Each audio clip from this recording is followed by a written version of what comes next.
हाय future doctors, NEET 2025 का question है chemical bonding chapter से। ये देखो, उसने बोला है कि एक डायटोमिक मॉलिक्यूल का अगर बॉन्ड ऑर्डर जीरो आता है तो वो स्टेबल होगा क्या? नहीं बेटा, ये दो स्टेटमेंट हमको दे रखे हैं जिसमें से सही या गलत हमको बताना है। पहला वाला ही इनकरेक्ट है। क्यों इनकरेक्ट है? क्योंकि हमें जो एक थ्योरी सिखाई गई है मॉलिक्यूलर ऑर्बिटल थ्योरी, उसमें बताया जाता है कि किसी भी एक डायटोमिक मॉलिक्यूल का बॉन्ड ऑर्डर जीरो नहीं आना चाहिए। अब ऐसा कोई एग्जाम्पल बता दो तो वो होता है हीलियम। हीलियम, ये जो हीलियम मॉलिक्यूल बनता है इसमें बॉन्ड ऑर्डर जीरो आता है और ये अनस्टेबल माना गया है। इसका मतलब जिसका बॉन्ड ऑर्डर जीरो आएगा वो स्टेबल तो नहीं है। चाहो तो बॉन्ड ऑर्डर का फॉर्मूला मैं आपको बता देता हूं, वो होता है बेटा NB माइनस Na अपॉन में 2।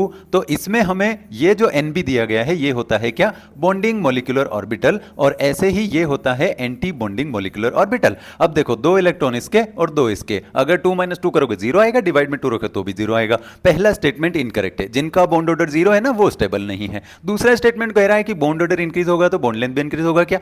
इसमें हमको ऐसा देखना है कि बॉन्ड ऑर्डर मतलब दो एटम के बीच कितना बॉन्ड बन रहा है। मैं आपसे कहूं कि H2, तो इसमें बन रहा है बेटा एक बॉन्ड दोनों के बीच, मतलब इसका बॉन्ड ऑर्डर 1 आया। तो जैसे जैसे हम यहां बात करते जाएंगे किसकी, O2 मॉलिक्यूल की बात करो, तो O2 मॉलिक्यूल में बेटा डबल बॉन्ड आता है। इसका मतलब इसका बॉन्ड ऑर्डर आ जाना चाहिए कितना, 2। तो ऐसे ही हम अगर N2 मॉलिक्यूल की बात करें तो इसमें बॉन्ड ऑर्डर आता है कितना, 3। तो ऐसे आपको बताना होगा कि बॉन्ड ऑर्डर जब बढ़ रहा है तो दो एटम के बीच नंबर ऑफ बॉन्ड भी बढ़ रहे हैं, और नंबर ऑफ बॉन्ड बढ़ रहे हैं मतलब बॉन्ड लेंथ कम होगी बेटा। जब भी आपको ये बोला जाए कि किसी भी दो एटम के बीच सिंगल बॉन्ड है तो बॉन्ड लेंथ ज्यादा होगी, डबल बॉन्ड है थोड़ा कम होगी, ट्रिपल है और कम होगी, बॉन्ड लेंथ इंक्रीज नहीं होगी। ये पॉइंट इनकरेक्ट है।